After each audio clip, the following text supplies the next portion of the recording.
ప్రభువైన యేసుక్రీస్తు పరిశుద్ధ నామములో ఈ పాడ్కాస్ట్ ద్వారా వాక్యం వింటున్న ప్రతి వారికి నా హృదయపూర్వకమైనటువంటి వందనాలు.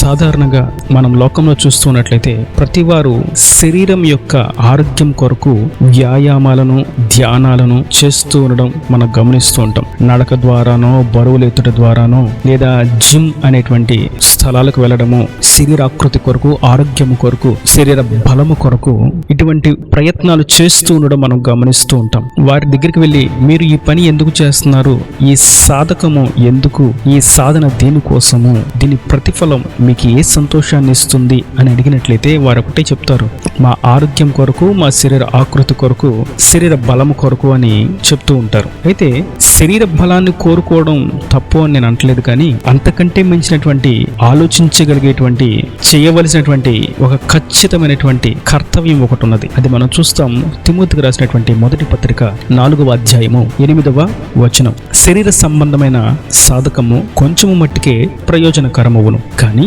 దైవభక్తి ఇప్పటి జీవము విషయంలోను రాబో జీవము విషయంలోను వాగ్దానముతో కూడినదైనందున అది అన్ని విషయములలో ప్రయోజనకరమవును. ఇక్కడ మనం చూసినట్లయితే మీరు వ్యాయామాలు చేస్తున్నారు, ఎక్సర్సైజులు చేస్తున్నారు, జిమ్కు వెళ్తున్నారు, మంచిదే, కానీ అది మీరు అనుకున్నంత ప్రయోజనకరమైనది కాదు. అది కొంచెం మట్టికి మీకు ప్రయోజనాన్ని ఇస్తుంది, అది కూడా ఈ భూ సంబంధమైనటువంటి ప్రయోజనాన్ని. కానీ నేను చెప్తున్నటువంటి దైవభక్తి అనేది ఇప్పటికీ రాబో కాలమును కూడా ప్రయోజనం కలిగిస్తుంది. ఇప్పుడు మనకు ఒక ప్రశ్న రావచ్చు, ఇక్కడ సాధకము అంటే వ్యాయామము, ఎక్సర్సైజ్ అని మన అర్థమవుతుంది, కానీ దైవభక్తి ఇప్పటికీ ఎప్పటికీ కూడా మనకి వ్యాయామంగా, బలిష్టంగా ఉంటుంది అని ఎలా చెప్పగలరు అని మనం చూసినట్లయితే, దైవభక్తి అనేటువంటి పదానికి మనం ఇంగ్లీష్ తర్జుమాలో చూస్తాం స్పిరిచువల్ ఎక్సర్సైజ్, ఆధ్యాత్మిక అభ్యాసం లేదా ఆధ్యాత్మిక సాధకము లేదా ఆధ్యాత్మిక సాధనము లేదా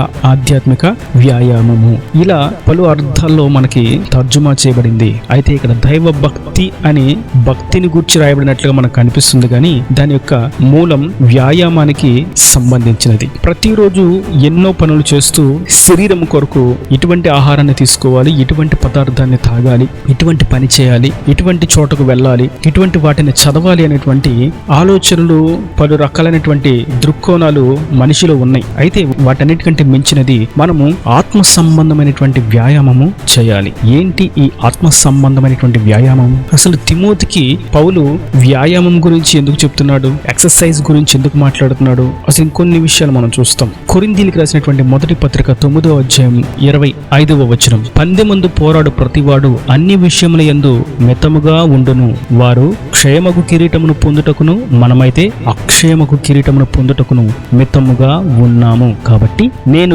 గురి చూడని వాని వలె పరిగెత్తువాడను కాను. ఇక్కడ కూడా మనం చూసినట్టయితే ఒక వ్యాయామం గురించి లేదా క్రీడల గురించి, ఆటల పోటీల గురించి మాట్లాడుతున్నట్లుగా మనకి ఇక్కడ కనిపిస్తుంది. అవును, పౌలు అనేక సందర్భాల్లో ఈ క్రీడా రూపకమైనటువంటి పదాలు వాడడం మనం గమనిస్తూ ఉంటాం. ఇంకా అంటాడు ఫిలిప్పీలకు రాసినటువంటి పత్రిక 3వ అధ్యాయం 13వ వచనంలో, వెనుకున్న వాటిని మరిచి ముందున్న వాటికి నేను పరిగెడుతున్నాను, దాని కొరకు నేను ప్రయాసపడుతున్నాను, బహుమతి గెలవడానికే నేను పరిగెడుతున్నాను, నా లక్ష్యము వైపే నేను చూస్తున్నాను, అటువైపే నేను అడుగు వేస్తున్నానని చెప్తాడు. అనగా లక్ష్యము, గురి, పరుగు. మరలా ఇక్కడ కూడా క్రీడను గూర్చి, వ్యాయామం గురించి, శరీరం యొక్క బలం గురించి మాట్లాడుతూ ఆ శరీర సంబంధమైన దానిని ఆత్మ సంబంధమైన దానికి అనుగుణంగా దానిని వివరిస్తూ దాన్ని వాక్య రూపంలో తెలియచేస్తున్నాడు. దాని అర్థం శరీర సంబంధంగా మనం ఎంత బలంగా ఉండాలని కోరుకుంటామో, ఎంత శుభ్రంగా ఉండాలని కోరుకుంటున్నామో, ఎంత ఆరోగ్యంగా ఉండాలని కోరుకుంటున్నామో, ఎంత నిబద్ధత కలిగి క్రమశిక్షణ కలిగి ఉండాలని కోరుకుంటున్నామో, అంతకంటే ఎక్కువ ఆత్మ సంబంధమైనటువంటి వాటి విషయమై మనము ఉండాలి. ఆ వ్యాయామము, సరైనటువంటి సమయము, క్రమశిక్షణ, ఆరోగ్యము, దైవశక్తి మనకు కావాలి అంటే మనం ఈ ఆత్మీయ వ్యాయామము చేయాలి. ఏమిటి ఈ ఆత్మీయ వ్యాయామము అని మనం చూసినట్లయితే కొన్ని సులువైనటువంటి విషయాలను మీకు గుర్తు చేస్తాను. నెలకు అనగా మాసమునకు 4 ఆదివారాలు కనీసం ఉన్నట్లయితే ఒక వ్యక్తి 3 ఆదివారాలు మందిరానికి వెళ్ళి ఆరాధిస్తున్నాడు, మంచిదే. మరియు భోజనం చేసేటప్పుడు ఒక 5 సెకండ్లు ప్రార్థన చేస్తున్నాడు, మంచిదే. మరియు పడుకునేటప్పుడు కూడా నిద్ర కోసం, ఆరోగ్యం కోసం మళ్ళీ ప్రార్థన చేసుకుని పడుకుంటున్నాడు. మరలా బయటికి వెళ్ళేటప్పుడు వేకుజామున మరలా గోడవైపు తిరిగి చిన్న ప్రార్థన చేసుకుని వెళ్తున్నాడు. అది కూడా క్లుప్త ప్రార్థన, ఒక 10 సెకండ్లు, నిమిషం అలా.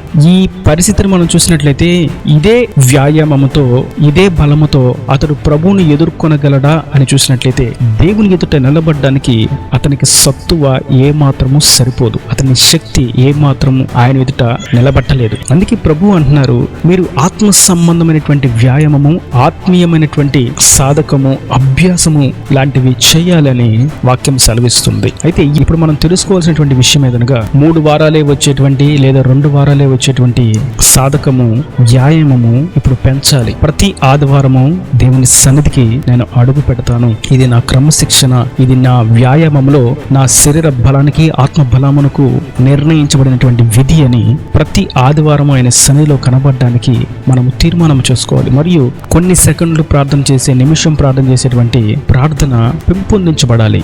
దేవుని ఆత్మతో నింపబడి ఆత్మలో ప్రార్థన చేసేటువంటి ఆధ్యాత్మిక మెట్టుకు ఎక్కాలి. ఇది ఆత్మ సంబంధమైనటువంటి అభ్యాసము, వ్యాయామము. ఒకేసారి ఎక్కువ ప్రార్థన చేయలేరు, ఒకేసారి భక్తిని కనపరచలేరు, నిజమే. అందుకని వ్యాయామం అనేది అవసరం. మనం ఈ వ్యాయామం చేసే వారి దగ్గర, జిమ్ ట్రైనింగ్ సెంటర్లో చూసినట్టయితే కొంచెం కొంచెంగా బలమును ఎత్తిస్తూ ఎక్కువ మోతాదులో తర్వాత వారి మీద భారం వేస్తారు. కారణం, చిన్న చిన్న వాటిని ఎత్తుతూ ఉంటే, చిన్న చిన్న పనులు చేస్తూ ఉంటే, చిన్న చిన్న వ్యాయామాలు చేస్తూ ఉంటే ఆ తర్వాత క్రీడలలో ఒక శ్రేష్టమైనటువంటి అథ్లెటిక్ అనగా ప్రపంచవ్యాప్తంగా ఉండేటువంటి వరల్డ్ వైడ్ క్రీడల్లోకి అడుగు పెట్టడానికి ఆస్కారం దక్కుతుంది.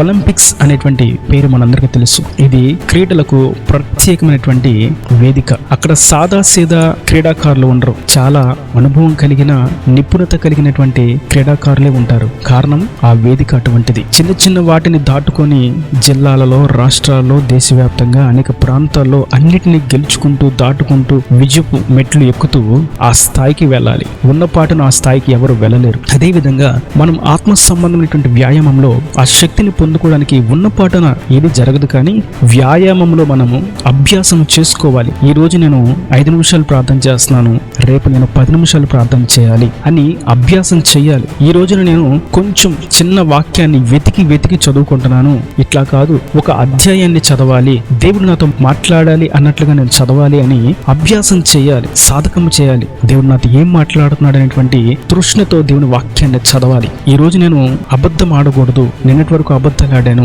ఈ రోజు నుంచి నేను అబద్ధం ఆడకూడదు అని మనల్ని మనం అభ్యాసం చేసుకోవాలి, సాధకము చేసుకోవాలి. మనల్ని మనమే ఆత్మీయ దేహమును క్రమబద్ధీకరించుకుంటూ ఉండాలి. అది మన వ్యక్తిగతం, మనకు మాత్రమే సంబంధించింది, మనమే చేసుకోవాలి. మనము తింటే ప్రక్కన ఉన్న వారి కడుపు నిండదు, లేదా మనము క్రీడలలో పాల్గొంటే ప్రక్కనున్న వారికి బహుమానం రాదు, లేదా మనకు ఆరోగ్యం బాగోపోతే ప్రక్కనున్న వారికి మందులు వేస్తే మనకు ఆరోగ్యం రాదు. అదేవిధంగా మనము దేవుని పని చేయడానికి, దేవుని ఆత్మ సంబంధమైనటువంటి క్రీడలో, వ్యాయామంలో మనం ముందుకు వెళ్ళాలి, శక్తివంతులుగా మార్చబడాలి అంటే మనమే వ్యాయామం చేయాలి, మనకు మనమే సాధకము చేసుకోవాలి. ప్రార్థనలోను, వాక్య ధ్యానములోను, ఉపవాసములోను, మాటలలోను, క్రియలలోను, చూపులలోను, తలంపులలోను, నడవడికలోను, వస్త్రధారణలోను, సమస్త విషయంలో మనల్ని మనం ఇది వ్యాయామానికి, ఆత్మ సంబంధమైనటువంటి వ్యాయామానికి సరైనటువంటి వస్త్రం అని గుర్తించాలి. వ్యాయామం చేసే వారిని చూసినట్లయితే వారు ఆ ప్రదేశానికి, ఆ ప్రాంతానికి వెళ్ళేటప్పుడు దానికి సరిపోవు, దానికి సంబంధించినటువంటి వస్త్రాలను మాత్రమే వేసుకుంటారు. సూటు బూటు వేసుకొని జిమ్ సెంటర్కి వెళ్ళరు, దానికంటూ ప్రత్యేకమైనటువంటి వస్త్రధారణ ఉన్నది. వ్యాయామం చేయడానికి, వేకువజామున రన్నింగ్ చేయడానికి, పరిగెత్తడానికి వెళ్లే వాళ్ళు హై హీల్స్ చెప్పులు వేసుకొని వెళ్ళరు, దానికంటూ ప్రత్యేకమైనటువంటి షూ, బూట్లు ఉన్నాయి. ఇలా మనం చూసినట్లయితే శరీర సంబంధమైనటువంటి వ్యాయామం చేయడానికి అనేకమైనటువంటి కసరత్తులు ఉన్నాయి. అది తీసుకునేటువంటి ఆహారం విషయంలో కానీ, వేసుకునేటువంటి వస్త్రముల విషయంలో కానీ, నడక విషయంలో కానీ, అన్ని విషయంలో కొన్ని కసరత్తులు ఉన్నాయి. అదేవిధంగా ఆత్మ సంబంధమైనటువంటి వ్యాయామంలో కూడా మనల్ని మనమే కసరత్తు చేసుకోవాలి. ఇది ఆత్మీయంగా నాకు సరిపోయే వస్త్రమేనా? ఇది ఆత్మీయంగా నాకు సరిపోవు వాహనమేనా? ఇది ఆత్మ సంబంధంగా నాకు సరిపోయేటువంటి అలంకరణేనా? ఇది ఆత్మ సంబంధంగా నేను వెళ్ళవలసినటువంటి మార్గమేనా? ఇది ఆత్మ సంబంధంగా నేను ఉండవలసినటువంటి స్థానమేనా? ఇది నేను చేయవలసినటువంటి పనియేనా అని మనల్ని మనమే సాధకము చేసుకుంటూ ఎట్టకేలకు దేవుని ఎదుట, దేవుని రెండవ రాకడలో శక్తి కలిగిన మహా మహిమతో ఆయన మేఘారూఢుడై రానుండగా ఆయన ఎదుట నిలవబడడానికి కావాల్సినటువంటి ఆత్మీయ శక్తిని పొందుకోవడానికి ఆత్మీయ వ్యాయామం మనము చేసి బలమును పొందుకున్న వారంగా నిలిచి ఉండాలని వాక్యము తేటగా మనకు తెలియపరుస్తూ ఉండగా మనం పరలోక రాజ్యమునకు వెళ్ళడానికి కావలసినటువంటి శక్తి ఈ ఆత్మీయమైనటువంటి ఆత్మ సంబంధమైనటువంటి వ్యాయామంలోనే, ఈ స్పిరిచువల్ ఎక్సర్సైజ్ లోనే ఉంది అన్న సంగతి ఎంతో వాస్తవం కనుక మనము దైవ శక్తిని, దైవ భక్తిని, భక్తిలోని శక్తిని అనుభవిస్తున్న వారంగా పరిశుద్ధాత్మతో ఆత్మలో అంతకంతకు ఎదుగుతూ దేవుని రాకడకు సిద్ధపరచబడదుము గాక. ఈయన దేవుని మాటలు ప్రతి వాని హృదయంలో నీరుకట్టి ఫలింపచేయును గాక. ఆమేన్. God bless you. తలలో మంచి కన్నులు మూసినట్టయితే మీ కొరకు చిన్న ప్రార్థన.